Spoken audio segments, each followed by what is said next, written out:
Chapter 13 of Science of Being Well. Recording by Jill Preston. Science of Being Well by Wallace D. Wattles. Chapter 13. In a Nutshell.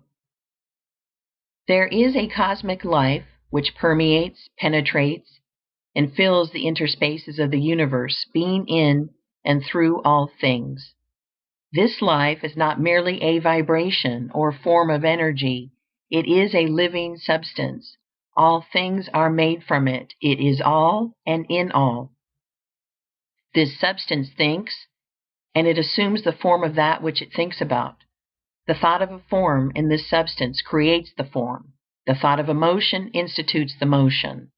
The visible universe with all its forms and motions exists because it is in the thought of original substance. Man is a form of original substance and can think original thoughts, and within himself man's thoughts have controlling or formative power. The thought of a condition produces that condition. The thought of a motion institutes that motion. So long as man thinks of the conditions and motions of disease, so long will the conditions and motions of disease exist within him. If man will think only of perfect health, the principle of health within him will maintain normal conditions. To be well, man must form a conception of perfect health and hold thoughts harmonious with that conception as regards himself and all things.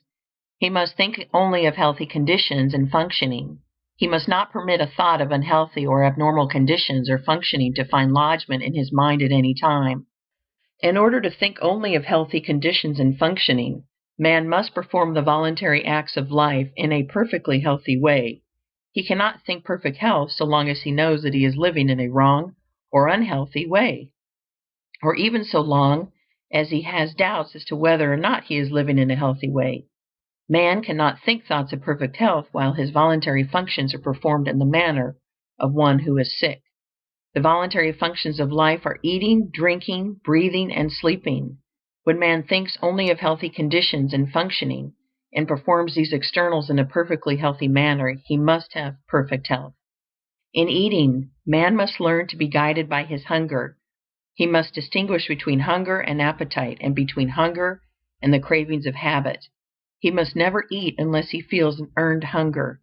He must learn that genuine hunger is never present after natural sleep, and that the demand for an early morning meal is purely a matter of habit and appetite, and he must not begin his day by eating in violation of natural law. He must wait until he has an earned hunger, which, in most cases, will make his first meal come at about the noon hour. No matter what his condition, vocation, or circumstances, he must make it his rule not to eat until he has an earned hunger, and he may remember that it is far better to fast for several hours after he has become hungry than to eat before he begins to feel hunger. It will not hurt you to go hungry for a few hours, even though you are working hard, but it will hurt you to fill your stomach when you are not hungry, whether you are working or not. If you never eat until you have an earned hunger, you may be certain that insofar as the time of eating is concerned, you are proceeding in a perfectly healthy way. This is a self-evident proposition. As to what he shall eat, man must be guided by that intelligence which has arranged that the people of any given portion of the earth's surface must live on the staple products of the zone which they inhabit. Have faith in God, and ignore food science of every kind. Do not pay the slightest attention to the controversies as to the relative merits of cooked and raw foods, of vegetables and meats, or as to your need for carbohydrates and proteins.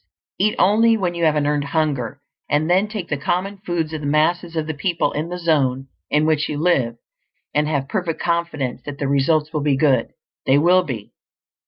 Do not seek for luxuries, or for things imported or fixed up to tempt the taste. Stick to the plain solids, and when these do not taste good, fast until they do. Do not seek for light foods, for easily digestible or healthy foods. Eat what the farmers and working men eat. Then you will be functioning in a perfectly healthy manner, so far as what to eat is concerned. I repeat, if you have no hunger or taste for the plain foods, do not eat at all. Wait until hunger comes. Go without eating until the plainest food tastes good to you, and then begin your meal with what you like best. In deciding how to eat, man must be guided by reason. We can see that the abnormal states of hurry and worry, produced by wrong thinking about business and similar things, have led us to form the habit of eating too fast and chewing too little. Reason tells us that food should be chewed, and that the more thoroughly it is chewed, the better it is prepared for the chemistry of digestion. Furthermore, we can see that the man who eats slowly and chews his food to a liquid, keeping his mind on the process and giving it his undivided attention, will enjoy more of the pleasure of taste than he who bolts his food with his mind on something else. To eat in a perfectly healthy manner, man must concentrate his attention on the act with cheerful enjoyment and confidence. He must taste his food, and he must reduce each mouthful to a liquid before swallowing it. The foregoing instructions, if followed, make the function of eating completely perfect. Nothing can be added as to what, when, and how. In the matter of how much to eat, man must be guided by the same inward intelligence or principle of health, which tells him when food is wanted. He must stop eating in the moment that he feels hunger abating. He must not eat beyond this point to gratify taste. If he ceases to eat in the instant that the inward demand for food ceases, he will never overeat, and the function of supplying the body with food will be performed in a perfectly healthy manner. The matter of eating naturally is a very simple one. There is nothing in all the foregoing that cannot be easily practiced by anyone. This method, put in practice, will infallibly result in perfect digestion and assimilation, and all anxiety and careful thought concerning the matter can at once be dropped from the mind. Whenever you have an earned hunger, eat with thankfulness what is set before you, chewing each mouthful to a liquid and stopping when you feel the edge taken from your hunger. The importance of the mental attitude is sufficient to justify an additional word. While you are eating, as at all other times, think only of healthy conditions and normal functioning. Enjoy what you eat. If you carry on a conversation at the table, talk of the goodness of the food and of the pleasure it is giving you. Never mention that you dislike this or that. Speak only of those things which you like. Never discuss the wholesomeness or unwholesomeness of foods. Never mention or think of unwholesomeness at all. If there is anything on the table for which you do not care, pass it by in silence or with a word of commendation. Never criticize or object to anything. Eat your food with gladness and with singleness of heart, praising God and giving thanks. Let your watchword be perseverance. Whenever you fall into the old way of hasty eating or of wrong thought and speech, bring yourself up short and begin again.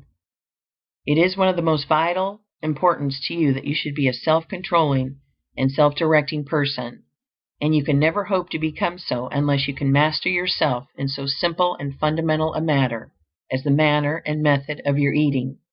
If you cannot control yourself in this, you cannot control yourself in anything that will be worthwhile. On the other hand, if you carry out the foregoing instructions, you may rest in the assurance that insofar as right thinking and right eating are concerned, you are living in a perfectly scientific way, and you may also be assured that if you practice what is prescribed in the following chapters, you will quickly build your body into a condition of perfect health.